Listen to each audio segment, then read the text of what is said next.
Buenos días, hermanos, los saludo en el amor del Señor. Es para mí un desafío compartirles la palabra del Señor y además en este formato. Pero bueno, que podamos disfrutar de su palabra y que hoy podamos ser animados por Él. Así que hermanos, que el Señor los bendiga. Saludos primero a todos los hermanos que están allá en Tingririca, San Fernando, acá en Puente Alto, La Florida y tantas comunas de las que venimos en estos tiempos en que estamos medio dispersos, medio repartidos. Bueno, queridos, continuamos con la serie de Fe en Cautiverio, reflexiones de Daniel para la iglesia de hoy, y hemos llegado ya a este cuarto sermón de la serie, titulado La humillación de los reinos. Ahora bien, este sermón podría tener hartos nombres, el contenido es bien vasto. Podríamos ponerle la humillación de los orgullosos, podríamos llamarle poderes que no pueden, o reinos y el reino. En fin, para los que estuvieron leyendo o leyeron antes del culto o ayer derechamente el capítulo 4 del libro de Daniel, entenderán por qué entonces puede tener tantos títulos, porque en realidad es mucho lo que abarca este capítulo. Si es que no leyeron el texto, este es un buen momento para ponerle pausa al video, darle lectura al texto bíblico, porque si bien es cierto vamos a leer algunos pedazos del texto, no vamos a leerlo completo, ¿sí? Así que hágalo si es que no lo ha hecho todavía. Bueno, recordemos que el libro de Daniel es un libro profético. Es un libro profético escrito por Daniel alrededor del 550 a.C., durante el exilio de los judíos en Babilonia. Ahora, si bien es cierto, tiene hartos datos muy relevantes, también tiene anuncios de eventos futuros, a los cuales todavía no llegamos por completo en el estudio de este libro. Recordemos que hay un motivo principal que tienen los libros proféticos, y particularmente el libro de Daniel. Y es traer palabra de Dios para el ánimo, para la dirección del pueblo. En este caso, transmitir un mensaje de esperanza a un pueblo que está exiliado. Entonces, es importante que reconozcamos que lo que está buscando este libro es poner en perspectiva de eternidad un dolor presente, un dolor real que estaba sufriendo el pueblo judío en este exilio a Babilonia, y también estaba invitando este libro de Daniel al pueblo a vivir vidas santas en una cultura pagana e idólatra. ¿Qué capítulo de esta miniserie de Daniel, que tiene tantos episodios dignos de ser contados y narrados, entre, bueno, Foso de los Leones, El Horno de Fuego y hartos capítulos? Pero ¿cuál es el capítulo de hoy en esta miniserie? Bueno, hoy vamos a ver un capítulo que está enmarcado en el corazón del poder político, del poder económico, de la gloria arquitectónica del mundo antiguo. Es algo así como si estuviéramos en un capítulo adentro del Salón Oval de Estados Unidos, de la Casa Blanca, o que se transmitiera desde Pekín en China, o desde el Kremlin ruso. El verdadero poder político y económico. Bueno, ahí va a pasar el capítulo de esta miniserie en el día de hoy. Bueno, antes recordemos algunas cosas que han pasado en este libro. En primer lugar, recordemos que Nabucodonosor ha visto ya el poder de Dios, ¿sí? Entonces, en el capítulo de hoy vamos a ver una historia que le ocurre a Nabucodonosor, pero recordemos que él ya ha visto el poder de Dios, ¿sí? Él conoce el Dios de los judíos. En primer lugar, recordemos en el capítulo 4, por ejemplo, cuando Daniel le reveló e interpretó el sueño que nadie pudo conocer ni tampoco revelar, por supuesto. Recordemos las palabras de Nabucodonosor en el 2:47. Le dice a Daniel: tu Dios es el Dios de dioses y el soberano de los reyes. Tu Dios revela todos los misterios, pues fuiste capaz de revelarme este sueño misterioso. En el capítulo 3 también, cuando Dios libra del horno de fuego a Sadrach, a Mesach y a Abednego, Nabucodonosor exclamó en el verso 28: alabado sea el Señor de estos jóvenes, que envió a su ángel y los salvó. En ellos confiaron estos jóvenes, etc. Verso 29, por tanto yo decreto que se descuartice a cualquiera que hable en contra del Dios de Sadrach, Mesach y Abednego, y que su casa sea reducida a cenizas. No hay otro Dios que pueda salvar de esta manera. Es decir, Nabucodonosor ha conocido la grandeza y poder de Dios en estos 3 capítulos anteriores. Sin embargo, este emperador va a ser sometido a una locura, literalmente, a un periodo de locura por 7 años, hasta que reconozca que Dios es el soberano de todos los reinos de este mundo y que Él le entrega los reinos a quien Él quiere. ¿No había visto este rey el poder de Dios? ¿Cómo es que este rey, por poderoso que sea, no se rinde ante el poder, ante la soberanía de este Dios eterno? ¿Cómo es que por muy poderoso, por mucho poder que tenga, se vuelve tan arrogante y tan obstinadamente arrogante en su vida a pesar de ver que ciertamente hay un Dios sobre él? Bueno, este capítulo nos cuenta de una manera bien especial esta historia y es en primera persona. Nos cuenta en primera persona cómo es que un rey poderosísimo en su época, tirano por supuesto como todos los reyes de esa época, fue humillado y obligado a reconocer al Dios Altísimo como el Dios Todopoderoso, como el Dios justo, como el Dios recto, como el verdadero y soberano Dios. Bueno, este relato es muy interesante porque está emitido, les decía, en una primera persona, es como una declaración pública que está emitiendo este propio rey, este emperador Nabucodonosor. Y en esta declaración pública él está testificando su experiencia personal y profunda con el Dios de los judíos.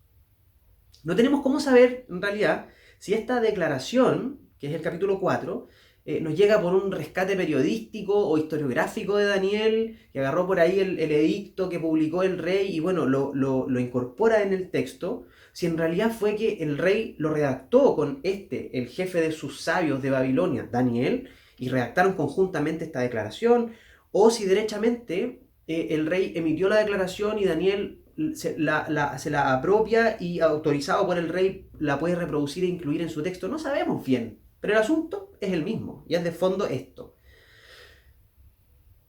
Y es igualmente impactante. Es el emperador más poderoso de su mundo.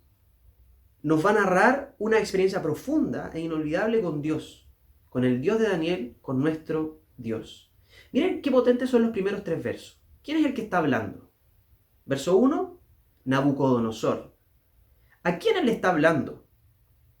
Verso 1, a todos los pueblos y naciones y a toda lengua. ¿Y qué les quiere decir? ¿Qué es tan importante para hablárselo a todos los pueblos, a todas las naciones y a toda lengua de este rey probablemente más grande de todo el mundo conocido? ¿Qué les quiere decir? Verso 2, darles a conocer las señales y maravillas que el Dios Altísimo, Rey y Soberano Eterno, ha hecho en su favor. El rey ha decidido exaltar las grandezas del Dios del cielo, incluso a costa de su propia imagen, porque va a quedar súper mal parado con la historia que estamos a punto de conocer. Y esto es muy loco, porque en un tiempo de tiranías, de reyes que se creían básicamente dioses o semidioses, que un rey saque una declaración pública para todos los pueblos, en la que él va a hablar de las grandezas de otro Dios, ni siquiera del Dios de su propio pueblo, es loquísimo. Esto es muy, muy raro lo que estamos por ver aquí en el capítulo 4. Pero Nabucodonosor necesita contar esto a todo el mundo. No pudo callar Nabucodonosor. No puede evitar hacerlo porque él mismo fue choqueado de manera profunda por este encuentro con el Dios verdadero en su propia vida, a través de la humillación. Bueno, esto es raro. Les decía que estos reyes, estos soberanos se endiosaban con total naturalidad y los trataban como dioses, de manera que ver esta declaración pública en que un rey que se cree Dios dice que hay otro que reina eternamente, que hay otro sobre él, que es infinitamente más poderoso que el rey más poderoso de la tierra en ese tiempo, es muy, muy raro. Bueno, vamos adelante. Podemos estructurar o mencionar esta historia con 3 escenas o 3 actos, tal vez, ¿sí? El primero es el veredicto. El sueño del árbol caído, del árbol derribado. En segundo lugar, el cumplimiento de lo anunciado en este sueño, que es la locura de Nabucodonosor. Y en tercer lugar, la restauración, que es cordura y alabanzas al Dios Altísimo. Vamos adelante entonces con esta primera parte de esta historia, con el veredicto, con el sueño del árbol derribado.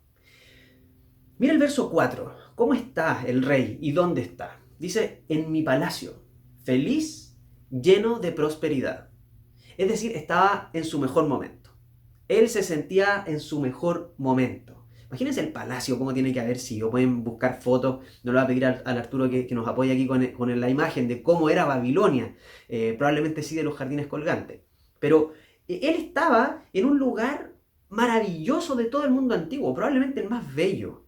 La arquitectura de Babilonia es reconocida por eso, y él estaba en la punta de su palacio, en una terraza con una vista espectacular, entre medio de un río del Tigris y el Éufrates. O sea, una cuestión maravillosa, un oasis precioso, un lugar bello. Bueno, él estaba ahí, en su mejor momento, feliz, lleno de prosperidad. Bueno, era el más poderoso, el más rico, el más feliz.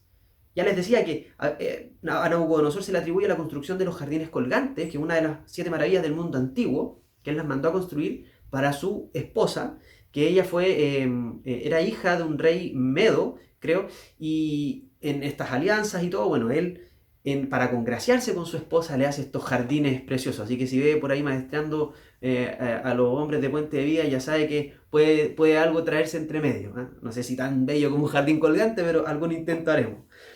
Bueno, es decir, todo estaba perfecto.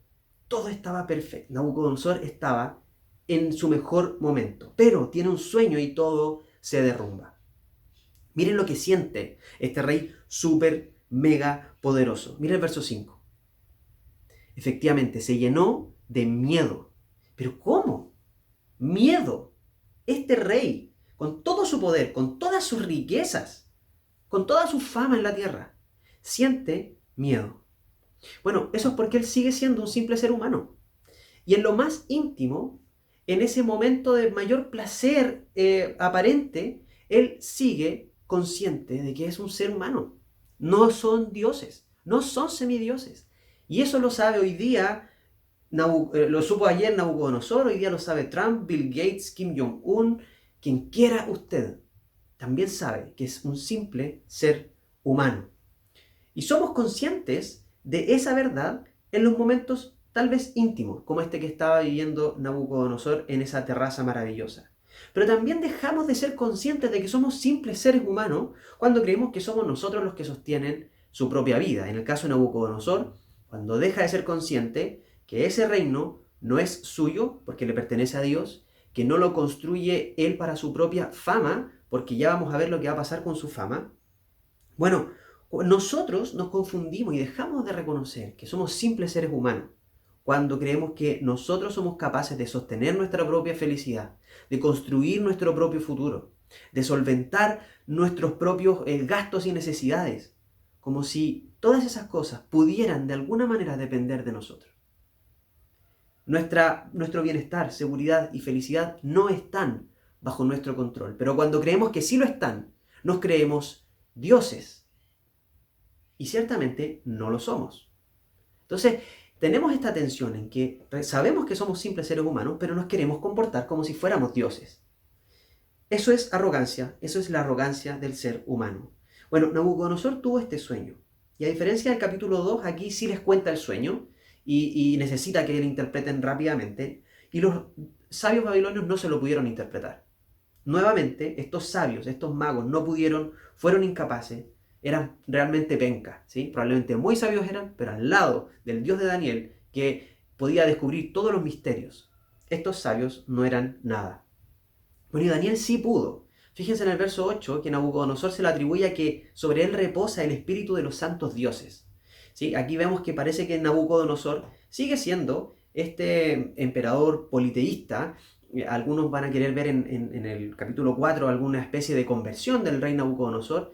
A mi juicio sería ir muy lejos a partir del texto en esto. Pero sí vemos que reconoce que él derechamente no es el Dios de dioses ni quien él creía que era. Bueno, el politeísmo de Nabucodonosor sigue vigente. Politeísta y todo, este rey quiere testificar de alguien mucho más grande que él y mucho más grande que sus propios dioses.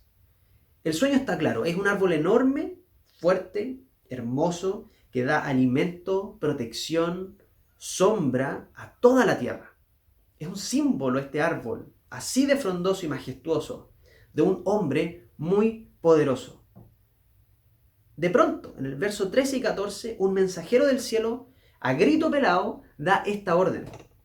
Derríbenlo, pélenlo, esparzan sus frutos, que no dé más sombra, pero no lo destruyan, sino que quede su raíz, que quede vivo. Cuando en el texto vemos esto del el tocón se refiere a ese machón que queda sobre la superficie de la tierra. Y a veces germina un árbol nuevo. Los eucaliptus son muy así. Pero tenía que quedar este tocón y sus raíces. Bueno, mira el verso 16 y 17. ¿Cuál es esta sentencia? Deja que su mente humana se trastorne y se vuelva como la de un animal hasta que hayan transcurrido 7 años. Los santos mensajeros han anunciado la decisión, es decir, el veredicto, para que todos los vivientes reconozcan que el Dios Altísimo es el soberano de todos los reinos humanos y que se los entrega a quien Él quiere y hasta pone sobre ellos al más humilde de los hombres. Imagínense a Daniel escuchando esta sentencia, este veredicto. Su jefe, el rey, el emperador, contando esto, el sueño. Tuve este sueño y sabe el árbol, sabe que es un árbol majestuoso, que representa una persona majestuosa, sabe que es el rey y ahora está en esta posición incómoda de tener que decirle a su jefe, que no era cualquier jefe, la verdad de lo que le iba a pasar. Un momento muy incómodo, por decirlo menos. Piensen que el verso 19 nos da cuenta de eso. Daniel quedó desconcertado, quedó aterrorizado, está choqueado por este sueño. Bueno, ¿qué podía pasar, por ejemplo, si al rey no le gustaba la interpretación del sueño? Si no le gustaba porque no, esta cuestión me deja muy mal parado, ¿cómo se te ocurre, Daniel? ¡Pum! Córtenle la cabeza. O, ¿sabéis qué? Derechamente, es verdad, alguien me va a quitar el reino y cuando me quiten el reino, a ti te van a cortar, porque eres parte de mi corte. Te fuiste conmigo. Y para Daniel podría haber sido súper comprometedora esta posición, de miedo. Podría él haber dicho, ¿sabéis que no? Voy a arreglármelas para con mis propias maneras acomodar el futuro. Él sabe que es un veredicto del cielo. Y el rey, soberano, es Dios. Si él ha dictaminado esto a Nabucodonosor, bueno, aunque todo parezca estar muy incierto, está en las manos del Señor. Entonces Daniel permanece fiel y hace lo que tenía que hacer. Él sabe que su vida está en manos de Dios, que su puesto de trabajo depende de Dios, su bienestar, su seguridad, su salvación, están en las manos del Señor, no en las manos del rey. Y él ha experimentado eso y sus amigos también. Bueno, verso 22, vemos la integridad en ese trabajo de Daniel. Ese árbol es su majestad. ¿Qué significaba este sueño? Bueno, era un veredicto, un decreto, una sentencia del cielo. Mira el verso 25 y 26. Usted, le dice Daniel al rey, será apartado de la gente y habitará con los animales salvajes. Comerá pasto como el ganado y se empapará con el rocío del cielo. 7 años pasarán hasta que su majestad reconozca que el Altísimo es el soberano de todos los reinos del mundo y que se los entrega a quien él quiere. La orden de dejar el tocón y las raíces del árbol quiere decir que su majestad recibirá nuevamente el reino, cuando haya reconocido que el verdadero reino es el del cielo. La suerte de Nabucodonosor está echada. Su orgullo lo llevó a la condena. Sentirse en la cresta de la ola lo llevó a la condena. Nabucodonosor probablemente tenía una autoimagen muy propia de su época, ya les decía. Se sentía muy probablemente casi como un dios o un semidios. Y él veía, o se veía a sí mismo como: yo soy ese árbol, esa vida floreciente en el centro de la tierra. Yo soy el que alimenta a todos, el poderoso que protege a todos los que están bajo sus dominios. Es mi brazo el que le da tranquilidad a todo este pueblo. Bueno, él tenía motivos para enorgullecerse, sin duda. O sea, tenía un tremendo imperio. Tenía los preciosos jardines colgantes. Se podía colgar todas las medallas de guerra que quería porque había vencido a Egipto, había vencido a Siria, había vencido a Judá y a tantos otros pueblos. Y su fama mundial era de este rey constructor. Bueno, pero el pecado de este rey está expresado claramente en el 27 y 28. Él no reconocía que el verdadero reino era el del cielo. Y este reino es de justicia y de bondad con los oprimidos. Esto es maravilloso. El rey podría haber evitado esta terrible sentencia, pero no tomó el consejo de Daniel. Era demasiado orgulloso, era demasiado seguro de sí mismo y Dios tuvo que sentenciarlo. Bueno, es interesante ver en esta historia esta interacción maravillosa entre la soberanía de Dios y la responsabilidad humana, porque sí, el Señor da esta sentencia contra Nabucodonosor y él va a tener un año y va a terminar pasando lo que el Señor anunció que iba a pasar.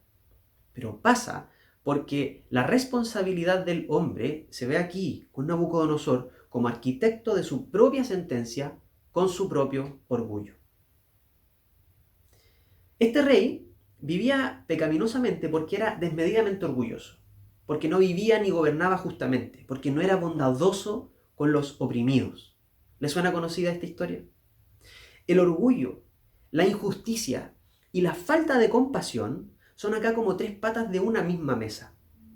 Si no oímos ni obedecemos la palabra de Dios, sus palabras son justas, es porque valoramos orgullosamente como más valiosas, nuestras propias palabras y deseos.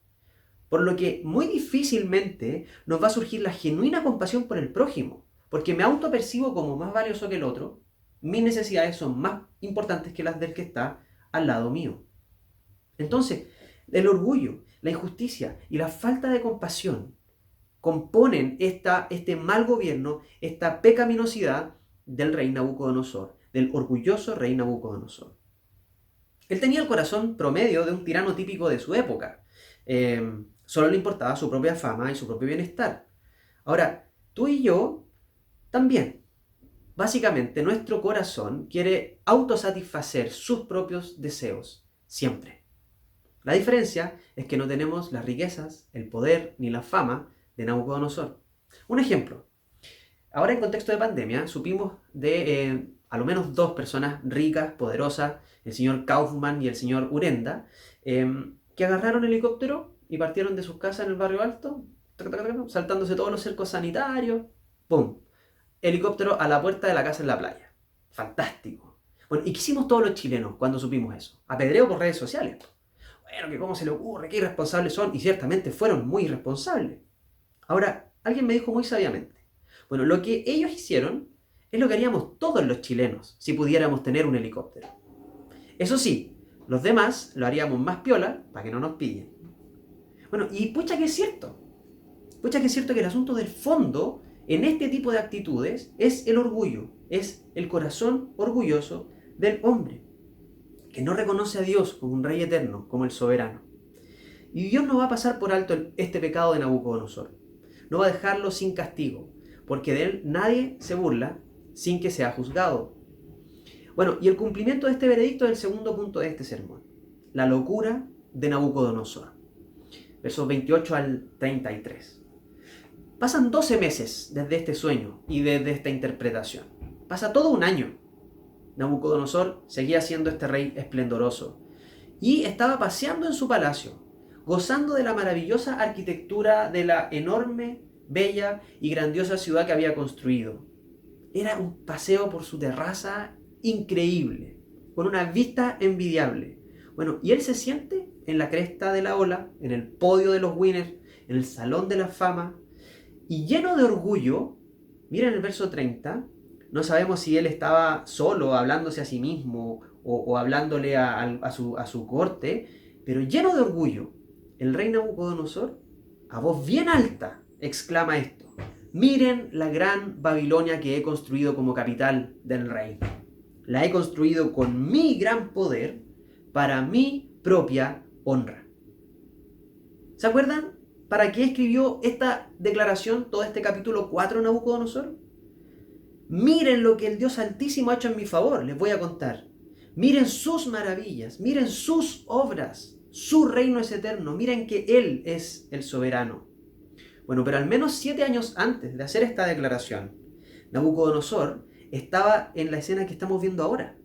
Estaba gritando: miren mi ciudad, miren mi gran reino, miren mi gran poder, miren mi gran fama.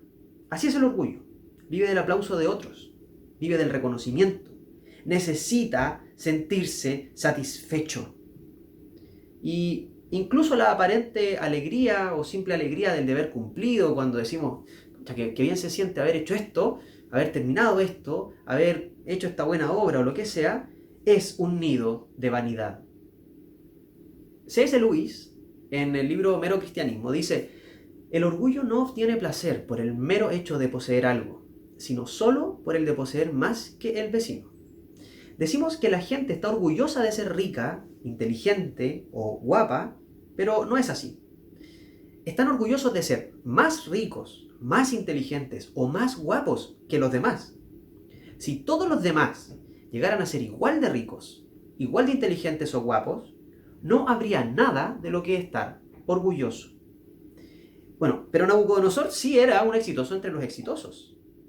Él, a los ojos humanos, tenía merecido este tremendo éxito.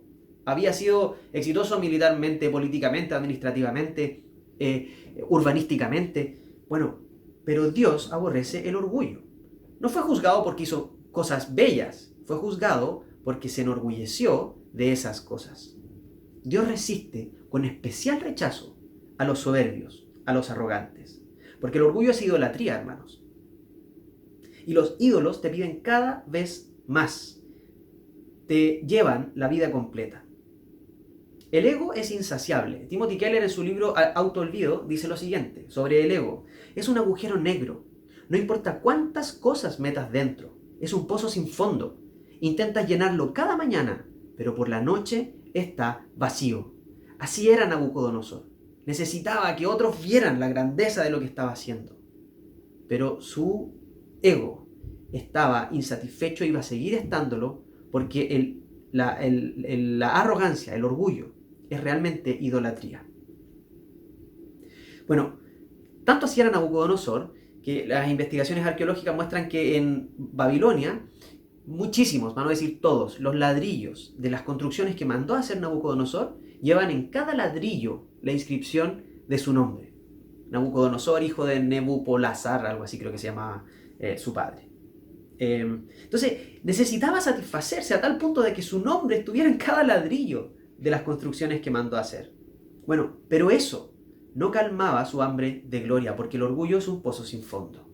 Es un globo que se está autoinflando tanto que no se da cuenta de que está a punto de reventar.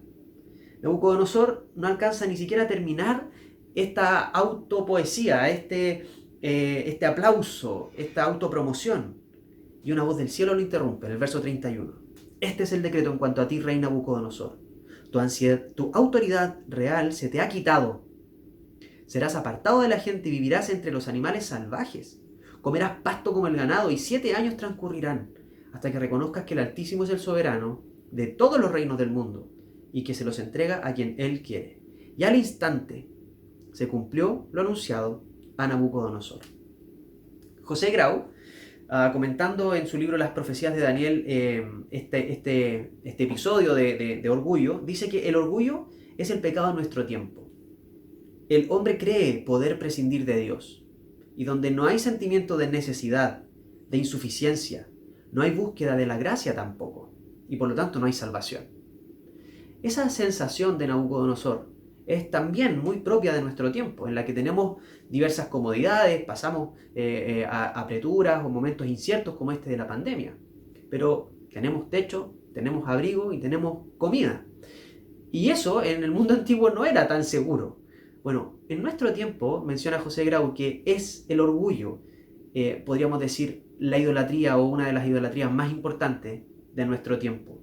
Y nos aparta de la salvación, porque no nos sentimos que necesitamos nada, no necesitamos a Dios. Todo lo puedo construir yo, con mi propia fuerza, talento, oportunidades, codazo, lo que sea, pero lo puedo construir yo. Ese es el discurso de nuestra época. Bueno, pasa todo un año desde el sueño, y también desde el consejo que le da Daniel, pero su orgullo no cedió y Nabucodonosor se vuelve loco. Se creía y se comportaba como una bestia, como un animal, y vivió como tal. No hay consenso si es que entre los eruditos si es que estos 7 años son 7 años cronológicos.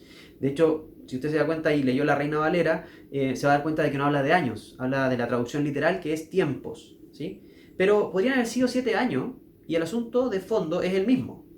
Fue el tiempo necesario para que se cumplieran total y perfectamente los planes del Señor, tal como había sido anunciado a Daniel a Nabucodonosor en el sueño. Era el tiempo preciso.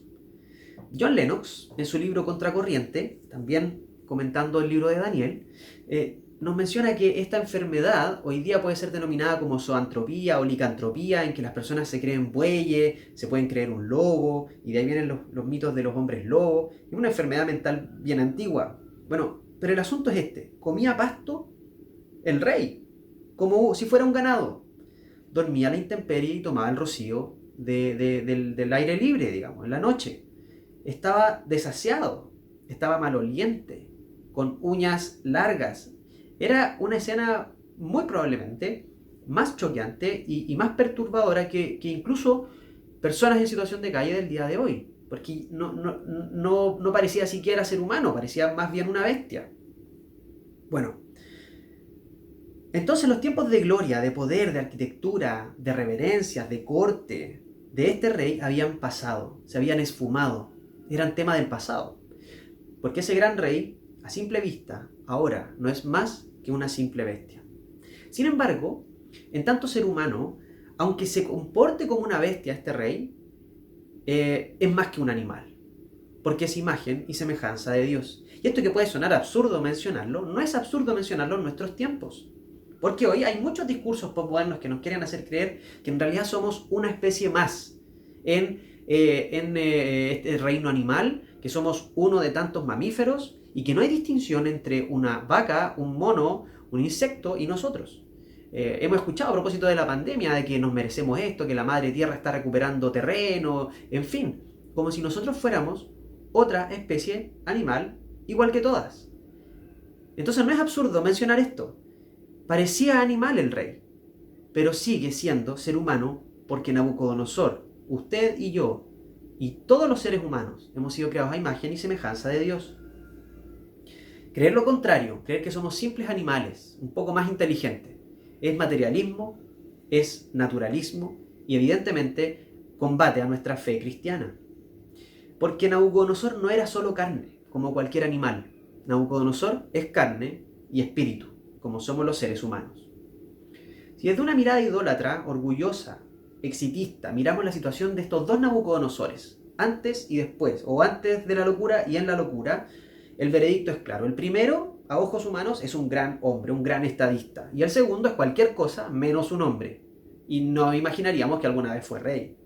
Bueno, porque los seres humanos miramos las circunstancias, miramos las apariencias, miramos el éxito o el fracaso aparente de una persona. Y ahí ponemos el valor de las personas. Porque estamos acostumbrados a valorar y a juzgar a los demás por lo que tienen, por lo que han logrado, por la fama que de ellos se cuente, pero no por el simple hecho de que son hechos a imagen y semejanza de Dios. Incluso estos paganos, incluso este pagano rey de Babilonia. Tú y yo estamos en una cultura que hace exactamente esto, relativiza el valor de las personas según las circunstancias, según las posesiones, según el éxito, en fin, donde viven.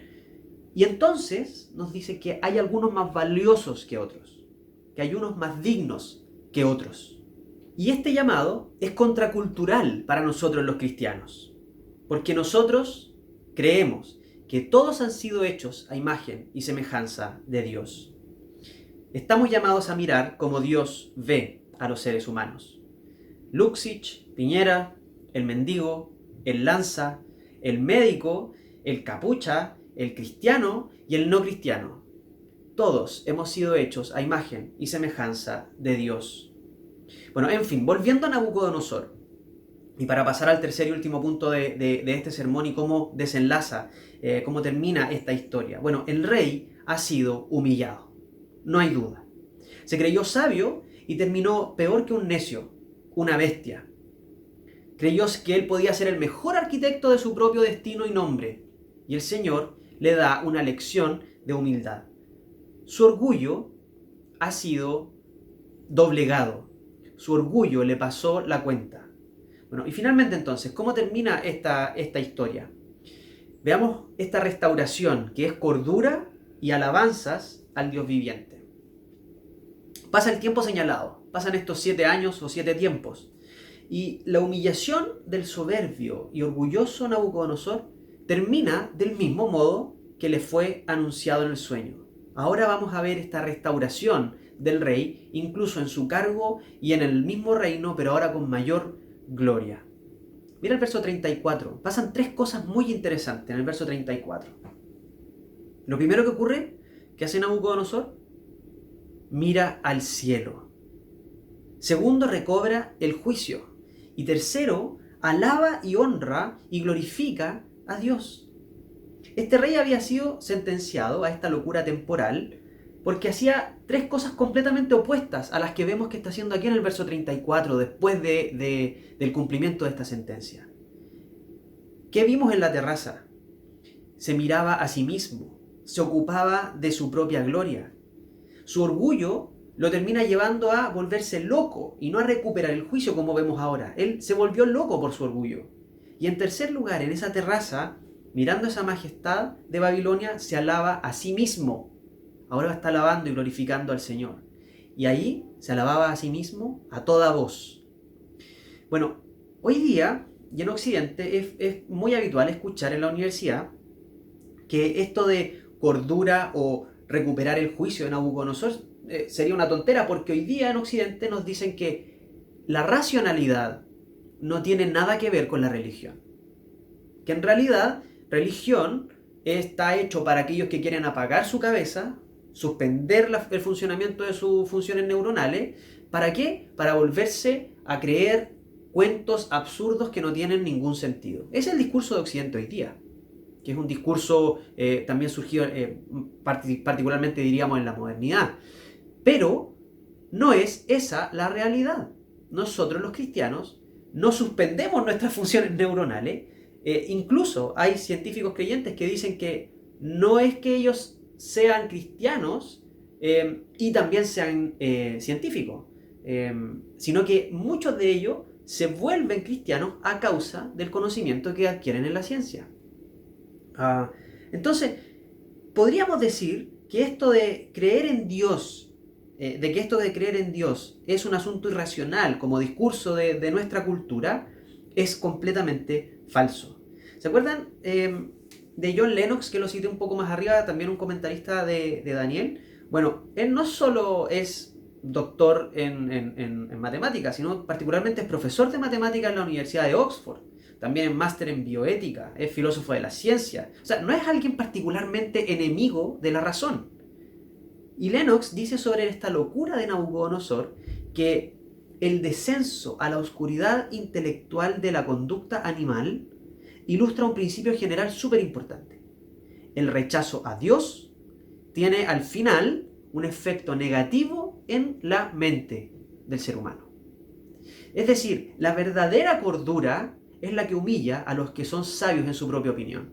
La verdadera cordura, la verdadera inteligencia se halla en el reconocimiento del Dios Santo y no en los propios juicios y las propias opiniones como lo hace nuestra cultura hoy.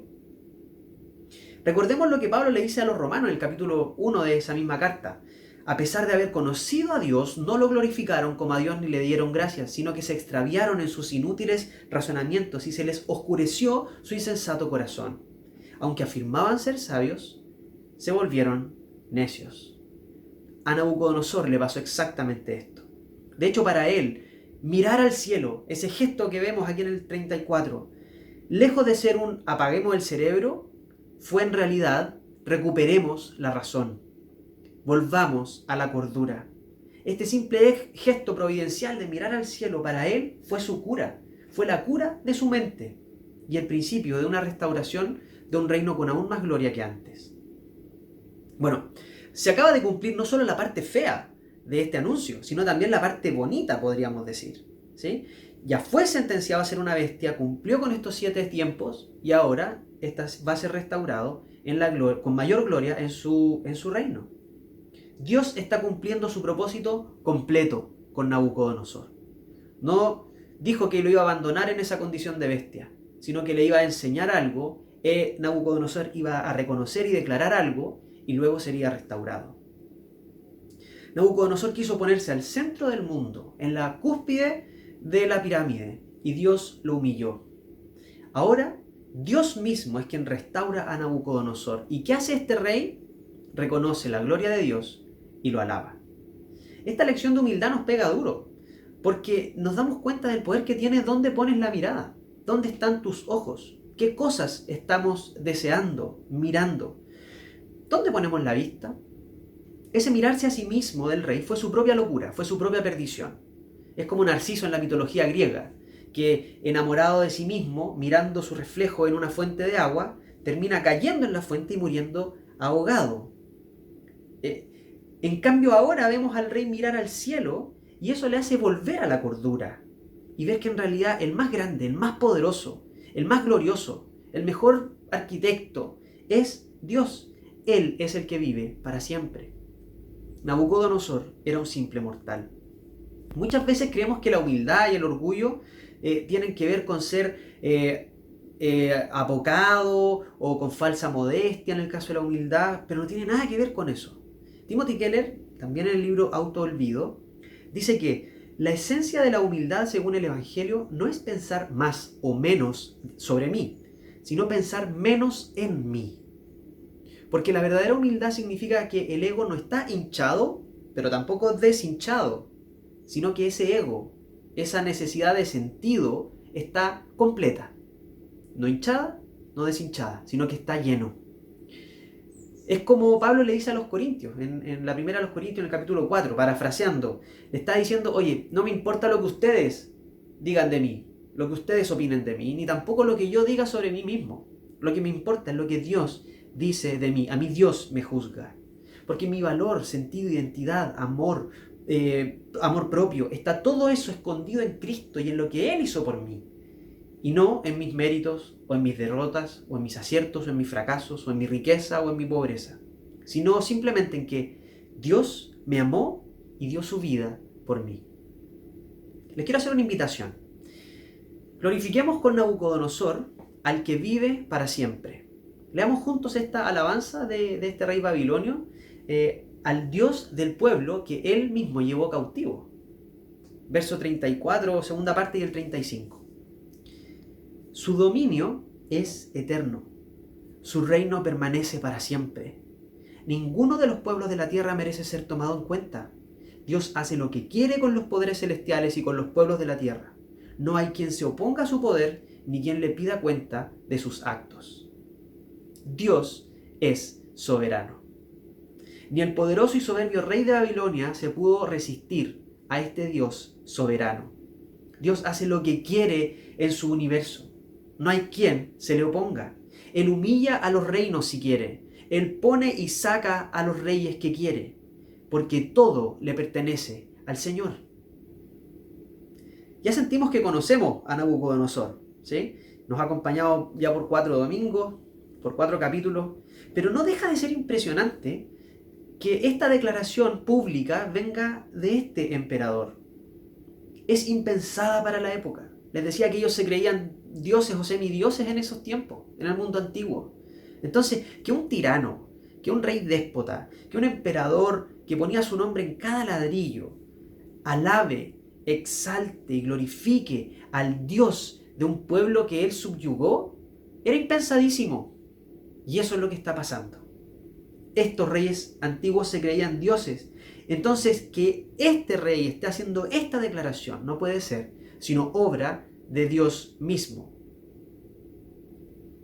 Es Dios quien desarrolla su propósito en la historia. Él humilló a este rey para que reconociera públicamente que en realidad el que gobierna sobre todo es otro, no él, es Dios. Y que él pone a los reyes como lo puso a él y también saca a los reyes como lo sacó a él. Vemos en este texto o en este epílogo de la historia confesión de pecado de alguien que en su vida quizás nunca había dicho sí, cometió un error. ¿Qué error voy a cometer? Si la ley soy yo, si yo soy el que manda, yo hago lo que quiero, soy un rey y tirano y si a mí se me antoja hago lo que quiero. Pero ahora está reconociendo no que cometió un error sencillo, sino que fue torpe, que fue orgulloso. Vemos un implícito arrepentimiento de este rey déspota y soberbio. ¿Cuándo iban a doblegar su orgullo estos reyes? O este tipo de reyes. Y además este rey reconoce que esta disciplina, que esta humillación era justa y era necesaria. Reconoce que Dios es el verdadero soberano de todos los reinos del mundo. Dios le dio Babilonia a Nabucodonosor y le quitó Babilonia a Nabucodonosor. Y luego se la dio nuevamente. Porque Dios es el soberano. Dios es el dueño y fin de la historia humana y también de tu propia historia personal. Gloria al Señor por eso. En Daniel 4, en todo este capítulo, vemos lo que señala nuestra confesión de fe, la confesión de fe de Westminster en el capítulo 5 de la Providencia, cuando dice: Dios, el gran creador de todo, sostiene, dirige, dispone y gobierna todas las criaturas, acciones y cosas, desde la más grande hasta la más pequeña, por su muy sabia y santa providencia, según su inefable presciencia y el libre e inmutable consejo de su voluntad, para la alabanza de la gloria de su sabiduría, poder, justicia, bondad y misericordia. Con Nabucodonosor de nuevo, alabemos al Rey del cielo. Verso 37. Porque siempre procede con rectitud y justicia, y es capaz de humillar a los soberbios. Para recapitular, reflexionar y aplicar algunas de estas cosas. En primer lugar, alabemos al Dios del cielo, porque Él es el soberano de toda la creación, de todos los reinos, del tiempo y de la historia. Todo le pertenece a Él. Pero no es un soberano tirano. Le pertenece a aquel que es amoroso, compasivo, que es justo y recto, y que cumple su palabra, y que cuida a su pueblo. Alabemos al Señor por eso. Demos gracias a Dios, porque nos ha creado para Él, porque nuestros corazones no van a hallar nunca descanso fuera de Él, porque no nos invita como nuestra cultura a construir un gran nombre, a acumular riquezas, a lograr fama propia. No nos ofrece competir para lograr nuestra salvación, ni esforzarnos por ganarla, sino que Él es nuestra identidad.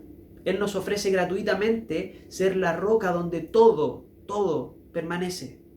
Ser nuestro sentido, ser nuestro propósito.